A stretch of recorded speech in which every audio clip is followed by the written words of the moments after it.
네, 오늘도 하나님의 은혜와 동행하시는 복된 날 되시기 바라겠습니다. 오늘 말씀은 마태복음 13장 53절에서 58절입니다. 예수께서 이 모든 비유를 마치신 후에 그곳을 떠나서 고향으로 돌아가사 그들의 회당에서 가르치시니 그들이 놀라 이르되 이 사람의 이 지혜와 이런 능력이 어디서 났느냐? 이는 그 목수의 아들이 아니냐? 그 어머니는 마리아, 그 형제들은 야고보, 요셉, 시몬, 유다라 하지 않느냐?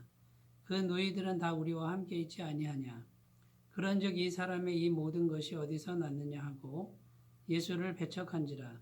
예수께서 그들에게 말씀하시되 선지자가 자기 고향과 자기 집 외에서는 존경을 받지 않음이 없느니라 하시고 그들이 믿지 않음으로 말미암아 거기서 많은 능력을 행하지 아니하시니라. 아멘. 예수님께서 공생의 기간 중에 고향 땅을 방문하셨습니다. 고향에 가서 회당에서 말씀을 전하시는데 예수님의 말씀에서 많은 사람들이 예수님의 지혜와 예수님의 권능을 경험했습니다.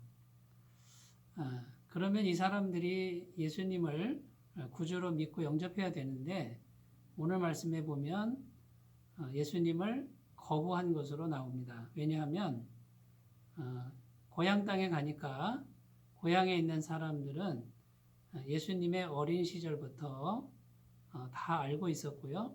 또 예수님 집안이 가난한 목수의 집안이고 예수님의 부모와 그 형제들이 다 세상적 관점으로는 그렇게 주목받지 못하는 그런 사람들인 것을 알고 있었기 때문입니다. 그래서 이 사람들이 이제 그런 예수님의 외적인 모습과 또 가문을 보면서 이 사람들이 예수를 배척했다고 이렇게 기록을 합니다. 그때 주님께서는 이렇게 말씀하셨습니다. 선지자가 자기 고향과 자기 집 외에서는 존경을 받지 않음이 없느니라 하시고 그들이 믿지 않으므로 많은 능력을 행하지 아니하셨다고 이렇게 기록합니다. 만약에 그 고향 사람들이 예수님을 믿고 영접했으면 하나님의 많은 권능을 체험했을 것이고 예수님께서 끊임없이 선포하시는 천국 복음을 듣고 구원받는 사람이 많았을 것입니다. 이 사람들의 걸림돌은 눈에 보이는 외적인 것이었습니다. 예수님의 외모만 봐도 흠모할 만한 것이 없었고요. 예수님이 속해 있는 그 집안은 정말 별 볼 일 없는 집안이었습니다. 그런데도 성경은 이렇게 말씀합니다. 예수님 안에 신성이 충만했다라고 기록을 하고 있고요. 성령의 능력이 기름 붓듯 임하셨다고 성경은 증언합니다. 하나님의 능력과 지혜는 우리 눈에 보이는 외모나 또는 가문에 임하지 않습니다. 하나님의 능력과 지혜는 사람들의 내면에 영혼 가운데 임하는 것이죠. 그래서 예수님은 외적으로는 정말 극빈층 가정과 또 별 볼 일 없는 그런 외모를 가지셨으나 내적으로는 신성이 충만한 모습을 가지고 있었습니다. 오늘 말씀 속에서 우리가 주목해야 할 것은 무엇입니까? 우리가 외적으로 아무리 연약하고 또 나약해도 그것 때문에 하나님의 지혜와 능력이 막히지 않는다는 것입니다. 하나님의 신성은 우리의 마음 속에 또 우리의 영혼 속에 얼마든지 임할 수 있다는 것을 말씀해 주고 있습니다. 그러면 예수님은 어떻게 해서 이런 신성을 심령 속에 가득가득 담을 수 있었습니까? 예수님은 그 가난한 가정에서도 어릴 때부터 성경 말씀을 늘 묵상하고 기도 생활에 힘썼습니다. 예수님 12살 때에는 성전에서 연세 드신 장로님들과 성경을 가지고 토론할 정도로 박식하셨고 또 말씀의 깊이가 충만하셨다고 기록하고요. 늘 예수님은 새벽 미명에 기도하시고 또 밤에 늦도록 산에서 기도하시는 그런 모습을 보여주고 있습니다.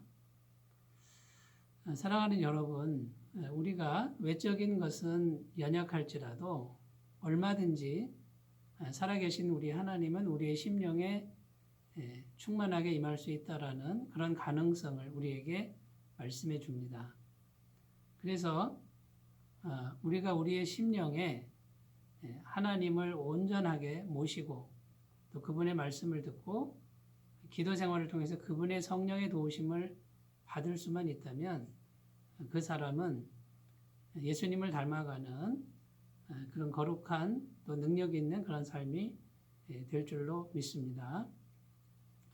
많은 시간 동안 그렇게 보이지 않는 하나님과 내면 속에서 말씀을 통해서 기도를 통해서 만나는 분들은 시간이 갈수록 하나님의 지혜와 능력이 충만하게 되어서 하나님의 능력의 통로가 될 것이고 위대한 도구로 쓰임받게 됩니다.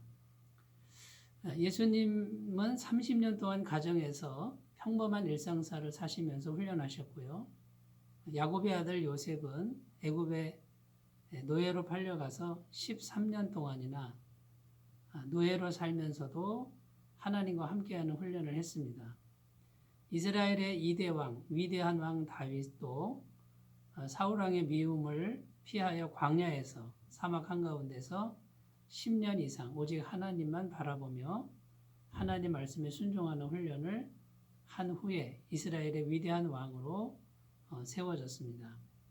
신약 성경의 위대한 사도 바울도 다메섹으로 가는 그 길에서 예수님을 만난 이후에 3년 동안 아라비아 광야에서 성경을 다시 묵상하고 또 부활하신 예수님을 기도를 통하여 계속해서 만나고 교제함으로써 위대한 사도로 세워졌다라고 이렇게 기록합니다. 여러분 하루아침에 우리의 마음과 우리의 영혼이 강한 믿음으로 성장할 수는 없습니다. 마음을 훈련하는 것은 참으로 시간이 많이 걸리고 정말 어려운 부분입니다. 도가니는 은을 연단하거니와 여호와는 마음을 연단하신다라는 말씀이 있습니다. 우리 하나님께서 우리에게 정말 원하시는 게 무엇입니까? 우리의 속사람, 우리의 영혼이 오직 하나님의 말씀과 하나님의 성령으로 충만해서 예수님과도 같이 겉으로는 연약할지라도 속으로는 하나님의 지혜와 능력이 충만해서 가는 곳마다 하나님의 영광이 드러나는 그런 사람이 되는 것이 하나님의 소원인 줄로 믿습니다. 우리가 또 하나 해결해야 할 것은 우리 속에는 여전히 죄와 쓴뿌리와 또 분주한 것들이 많다는 것입니다. 죄 중에 가장 대표적인 건 욕심이라는 것이죠. 죄의 욕망이라는 게 있는 것이고요. 그 다음에 쓴뿌리는 깊은 상처와 분노, 미움과 원망 같은 것들이 있습니다.